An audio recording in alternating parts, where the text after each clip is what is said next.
একদিন পরীক্ষাক্ষণের কাজে ব্যস্ত ছিলেন। হযরত ফাতেমা একটি রুটি তানার জন্য নিয়ে আসলেন। রাসূল সাল্লাল্লাহু আলাইহি সাল্লাম জিজ্ঞাসা করলেন, এটি কি? ফাতেমা বললেন, সন্তানদের জন্য কয়েকটি রুটি বানিয়েছিলাম, সেখান থেকে এটি আপনার জন্য নিয়ে এসেছি। রাসূল বললেন, হে ফাতেমা, এটাই প্রথম খাদ্য যা 3 দিন পর তোমার পিতার নিকটে পৌঁছেছে। হযরত ফাতেমা তার ছোট ছোট সন্তানদের উপরও রাসূলকে প্রাধান্য দিতেন। প্রতিবেশীরা খাবার পাঠালে তিনি রাসূলকে সঙ্গে না নিয়ে তাদেরকে সে খাবার খেতে দিতেন না। হযরত আবু তালিব ও হযরত খাদিজার মৃত্যুর পর রাসূলের একাকিত্বে তিনিই ছিলেন পিতার সবচেয়ে বড় মানসিক প্রশান্তি। হযরত আলী রাদিয়াল্লাহু তাআলা আনহু যে বাড়িতে ফাতেমা রাদিয়াল্লাহু তাআলা আনহাকে নিয়ে বসবাস করতেন, সে বাড়িটি রাসূল সাল্লাল্লাহু আলাইহি সাল্লামের বাড়ি থেকে বেশ কিছু দূরে ছিল। তথাপিও রাসূল সাল্লাল্লাহু আলাইহি সাল্লাম প্রতিদিনই তাকে দেখতে যেতেন। একদিন রাসূল সাল্লাল্লাহু আলাইহি সাল্লাম তাকে বললেন, মা, প্রায় তোমাকে দেখতে আসতে হয়, তোমাকে আমি কাছে নিয়ে যেতে চাই।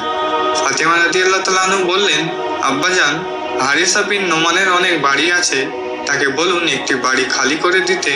রাসূল বললেন, বেটি আমার, হারিসার নিকটে বাড়ি চাইতে আমার লজ্জা হয়, কেননা সে প্রথমেই আল্লাহ ও তার রাসূলের সন্তুষ্টির জন্য কয়েকটি বাড়ি দান করেছেন। এই কথা শুনে ফাতেমা রাদিয়াল্লাহু তাআলা আনহা চুপ হয়ে গেলেন। কিন্তু হারিসা বিন নোমানের কানে এই বিষয়ের কথা পৌঁছালে তিনি রাসূল সাল্লাল্লাহু আলাইহি সাল্লামের নিকটে এসে বললেন, হে আল্লাহর রাসূল, আমি জানতে পেরেছি যে আপনি আপনার প্রিয় কন্যাকে আপনার সন্নিকটে রাখতে চান। আমি আমার সকল বাড়ি আপনার নিকটে হস্তান্তর করে দিলাম। অনুগ্রহ করে ফাতেমা রাদিয়াল্লাহু তাআলা আনহাকে ডেকে পাঠান। তিনি যে বাড়িতে ইচ্ছা সেই বাড়িতে বসবাস করতে পারেন। আমার জীবন ও সম্পদ আপনার জন্য কোরবান হোক। আল্লাহর কসম, যে জিনিস আমার নিকট থেকে নেবেন তা আমার নিকটে থাকার চেয়ে আপনার নিকটে থাকা আমি বেশি পছন্দ করি। রাসূল সাল্লাল্লাহু আলাইহি সাল্লাম বললেন, আল্লাহ পাক তোমার সম্পদে প্রাচুর্যতা দান করুন। অতঃপর আলী ও ফাতেমাকে হারিসা বিন নোমানের একটি বাড়িতে নিয়ে আসলেন। ফাতেমা রাদিয়াল্লাহু তাআলা আনহা স্বামীর গৃহের কাজ সবসময় নিজের হাতে করতেন, তার কোনো দাসদাসী ছিল না। একদিন হযরত আলী তাকে বললেন, ফাতেমা, জাঁতা পিষতে পিষতে তোমার হাতে ফোসকা পড়ে গেছে, আর ঘর ঝাড় মোছা করতে করতে তোমার কাপড় ময়লা হয়ে গেছে। মশক ধরে পানি আনতে আনতে কোমর ও সিনায় ব্যথা হয়ে গেছে, এবং উনুন জ্বালাতে জ্বালাতে তোমার চেহারা মলিন হয়ে গেছে। তোমার আব্বাজানের নিকটে আজ গনিমতের কিছু দাসী এসেছে, তার নিকটে কি একটি দাসী চেয়ে নিয়ে আসো। ফাতেমা রাসূল সাল্লাল্লাহু আলাইহি সাল্লামের নিকটে উপস্থিত হলেন, কিন্তু লজ্জায় কিছু বলতে পারলেন না। কিছুক্ষণ অবস্থানের পর তিনি ফিরে এলেন এবং আলীকে বললেন, আব্বার নিকটে কোনো দাসী চাইতে সাহস আমার হয়নি। এরপর স্বামী ও স্ত্রী উভয় রাসূলের নিকটে হাজির হয়ে একটি দাসী প্রাপ্তির আবেদন জানালেন। রাসূল সাল্লাল্লাহু আলাইহি সাল্লাম উত্তরে বললেন, আমি কোনো দাসীকেই তোমাদের খেদমতে দিতে পারছি না, কেননা আসহাবে সুফার খাওয়া ও শিক্ষা দীক্ষার সুষ্ঠু ব্যবস্থা আমাকে করতে হবে। আমি তাদেরকে কিভাবে ভুলে যেতে পারি যারা নিজেদের বাড়িঘর আত্মীয় স্বজন ছেড়ে আল্লাহ ও তার রাসূলের সন্তুষ্টির জন্য দারিদ্র্যের জীবন গ্রহণ করেছে। একদা রাসূল সাল্লাল্লাহু আলাইহি সাল্লাম ফাতেমার গৃহে প্রবেশ করে দেখলেন ফাতেমার স্বর্ণের একটি হার গলায় পড়ে আছে, যা আমিনুল মুমিনিন হযরত আলী রাদিয়াল্লাহু তাআলা আনহু গনিমতের অর্থ থেকে ক্রয় করেছিলেন। তৎক্ষণাৎ মহানবী বললেন, হে ফাতেমা, মানুষ যেন বলতে না পারে মুহাম্মাদের কন্যা ফাতেমা প্রতাপশালী বাদশাহদের পোশাক পরিধান করেছে। তখন হযরত ফাতেমা গলার হার খুলে বিক্রি করে দিলেন, আর বিক্রয়লব্ধ অর্থ দিয়ে একজন দাস ক্রয় করে তাকে মুক্ত করে দিলেন। রাসূল সাল্লাল্লাহু আলাইহি সাল্লাম এ কাজে অত্যন্ত আনন্দিত হয়েছিলেন। রাসূল সাল্লাল্লাহু আলাইহি সাল্লাম সফরে যাওয়ার পূর্বে তার আত্মীয় স্বজনের কাছ থেকে বিদায় গ্রহণ করতেন। সর্বশেষে যার কাছে থেকে বিদায় নিতেন তিনি হলেন হযরত ফাতেমা, এবং তার গৃহ থেকে সফরের যাত্রা শুরু করতেন। আর যখন সফর থেকে ফিরে আসতেন তখনও সর্বপ্রথম হযরত ফাতেমার সাথে সাক্ষাৎ করতেন, অতঃপর অন্যান্য লোকেদের সাথে দেখা সাক্ষাৎ করতেন। একদা হযরত আলী ভীষণ ক্ষুধার্ত ছিল। তিনি হযরত ফাতেমাকে বললেন, তোমার কাছে কি আমাকে দেওয়ার মতো কোনো খাবার আছে? হযরত ফাতেমা বললেন, না, সেই আল্লাহর কসম, যিনি আমার পিতাকে নবুয়ত প্রাপ্তি দিয়েছেন, কোনো খাবারই আমার কাছে নেই। কোনো খাবার ছাড়াই 2 দিন গত হয়ে গেছে। যত সামান্য খাবার ছিল তা তোমাকে দিয়েছিলাম। তোমাকে আমি এবং আমার 2 আদরের সন্তানের উপর স্থান দিয়েছি। উত্তর শুনে হযরত আলী বললেন, কেন তুমি আমাকে আগে বলনি? তাহলে আমি তোমাদের জন্য খাবারের ব্যবস্থা করতাম। হযরত ফাতেমা বললেন, হে আবুল হাসান, যে জিনিস তোমার কাছে নেই তা তোমার উপরে চাপিয়ে দিতে আল্লাহর কাছে লজ্জা পায়।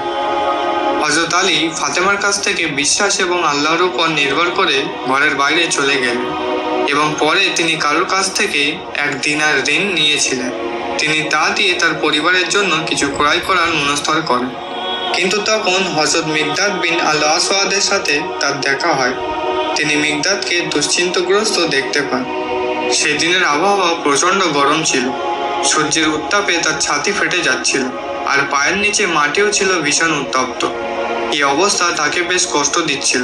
তিনি মিকদাদকে জিজ্ঞাসা করলেন, হে মিকদাদ, তোমার এমন কি ঘটেছে যার কারণে এ সময় তুমি বাড়ি ও পরিবার ছেড়ে বাইরে আসতে বাধ্য হয়েছ? হযরত মিকদাদ বললেন, হে আবুল হাসান, আমাকে আমার নিজের অবস্থা ছেড়ে দিন, আমার অবস্থার কথা জিজ্ঞাসা করবেন না। হযরত আলী রাদিয়াল্লাহু তাআলা আনহু বললেন, ভাই, তুমি না বলে আমার কাছে থেকে চলে যেতে পারবে না। মিকদাদ বললেন, ভাই, আল্লাহর ওয়াস্তে আমাকে ছেড়ে দিন, আমার অবস্থা সম্পর্কে জানতে চাইবেন না। হযরত আলী বললেন, ভাই, এটা অসম্ভব, তুমি কোনো ক্রমে আমার কাছ থেকে লুকাতে পারবে না। তখন হযরত মিকদাদ বললেন, হে আবুল হাসান, যেহেতু আপনি জোর করে ধরেছেন তাই বলছি, আমি সেই আল্লাহর কসম খেয়ে বলছি যিনি হযরত মুহাম্মদকে নবুয়ত এবং আপনাকে ইমামত দানে সম্মতি করেছেন, আমি আমার পরিবারের জন্য রোজগারের উদ্দেশ্যে কাজের সন্ধানে বেরিয়েছি। কেননা আমি যখন আমার পরিবারের থেকে বিদায় নিয়ে ঘরের বাইরে চলে আসছিলাম তখন তারা ক্ষুধার জ্বালায় ছটফট করছিল। আর আমার পরিবারের কান্না শুনে সহ্য না করতে পেরে চিন্তিত মন নিয়ে ঘরের বাইরে চলে এসেছি। আমার এই হলো অবস্থা। হযরত আলীর চোখে এমনভাবে অশ্রু ভরে গেল যে তার দাড়ি মোবারক পর্যন্ত অশ্রু গড়িয়ে পড়তে লাগলো। তিনি মিকদাদকে বললেন, তুমি যার কসম দিয়েছ আমিও তার কসম দিয়ে বলছি, আমিও ঠিক এই কারণেই বাড়ি থেকে বেরিয়ে এসেছি। আমি 1 দিনার ঋণ করেছিলাম, এক্ষুনি আমি তোমাকে আমার উপর অগ্রাধিকার দিচ্ছি। এ বলে তিনি দিনারটি তাকে দিয়ে মসজিদে নববীতে প্রবেশ করলেন। সেখানে তিনি জোহর, আসর এবং মাগরিবের নামাজ আদায় করলেন। মহানবী সাল্লাল্লাহু আলাইহি সাল্লাম মাগরিবের নামাজ সমাপ্ত করে আলীর কাছ দিয়ে যাওয়ার সময় তাকে ইশারা করলেন। আলী প্রথম কাতারে দাঁড়িয়েছিলেন। আলী উঠে দাঁড়ালেন এবং রাসূল সাল্লাল্লাহু আলাইহি সাল্লামের পিছু পিছু হাঁটতে শুরু করলেন। অবশেষে মসজিদের দরজার নিকটে মহানবীর সাথে মিলিত হয়ে তাকে সালাম করলেন এবং রাসূল সাল্লাল্লাহু আলাইহি সাল্লাম সালামের উত্তর দিলেন। মহানবী বললেন, হে আবুল হাসান, আমি কি রাতের খাবারের জন্য তোমার সাথে আসতে পারি? হযরত আলী মাথা নিচু করে চুপি সারে দাঁড়িয়ে রইলেন। তিনি লজ্জায় হতবাক। মহানবী সাল্লাল্লাহু আলাইহি সাল্লামের সামনে কি উত্তর দেবে বুঝতে পারছেন না। মহানবী দিনারের ঘটনা এবং এটা কোথা থেকে ব্যবস্থা করেছে আর তা কাকে দান করেছে এই সব সম্পর্কে অবগত ছিলেন। আল্লাহ রাব্বুল আলামিন তার রাসূলকে ওহীর মাধ্যমে জানিয়ে দিয়েছিলেন যে সেই রাত্রে যেন তিনি আলীর কাছে যান। রাসূল সাল্লাল্লাহু আলাইহি সাল্লাম আলীর নিস্তব্ধতা লক্ষ্য করে বললেন, হে আবুল হাসান, কেন তুমি না বলে আমাকে ফিরিয়ে দিচ্ছ না অথবা হ্যাঁ বলে তোমার সাথে যাওয়ার জন্য বলছো না? আলী লজ্জায় নবীজির সম্মানে বললেন, চলুন, আমি আপনার খেদমতে আছি। নবী করিম আলীর হাত ধরে ফাতেমার গৃহে প্রবেশ করলেন। তখন ফাতেমা নামাজ শেষ করে মেহরাবে অবস্থান নিয়েছিলেন। তার পিছনে একটি বড় হাঁড়ি রাখা ছিল, সেখান থেকে অনবরত বাষ্প বের হচ্ছিল। ফাতেমার পিতা গলার কণ্ঠ শুনে নামাজের স্থান ত্যাগ করে তানাকে সালাম দিলেন। ফাতেমা রাদিয়াল্লাহু তাআলা আনহা নবীজির নিকটে সবচেয়ে প্রিয় ব্যক্তি ছিলেন। নবীজি তার সালামের উত্তর দিলেন। তিনি তার পবিত্র হাত দ্বারা ফাতেমার মাথায় হাত বুলিয়ে দিলেন। নবীজি ফাতেমাকে জিজ্ঞাসা করলেন, তোমার দিনকাল কেমন কাটছে? আল্লাহ তাআলা তোমার উপর কৃপা করুন, আমাদের রাতের খাবার দাও, আল্লাহ তোমাকে ক্ষমা করুন, নিশ্চয়ই তিনি তোমাকে ক্ষমা করেছেন। ফাতেমা খাবারের পাতিলা নবী এবং আলীর সামনে রাখলেন। আলী খাবারের প্রতি দৃষ্টি দিলেন এবং তার সুঘ্রাণ পেয়ে অবাক কণ্ঠে ফাতেমাকে জিজ্ঞাসা করলেন, হে ফাতেমা, এই খাবার তোমার কাছে কোথা থেকে পৌঁছেছে যা কোনোদিন দেখিনি? এরকম সুস্বাদু খাবার তো আগে কোনোদিন খাইনি। মহানবী সাল্লাল্লাহু আলাইহি সাল্লাম আলীর কাঁধে হস্ত মোবারক রেখে ইশারা করে বললেন, হে আলী, এ খাবার তোমার সেই দিনারের পুরস্কার ও প্রতিদান। অতঃপর আনন্দে আল্লাহর শুকর আদায় করে প্রিয় নবী হযরত মুহাম্মদ সাল্লাল্লাহু আলাইহি সাল্লামের চক্ষু যুগল থেকে অশ্রু গড়িয়ে পড়ল। তিনি বললেন, হে আলী, আল্লাহ তোমাকে হযরত জাকারিয়া এবং ফাতেমাকে হযরত মারিয়ামের অবস্থান ন্যায় করেছেন।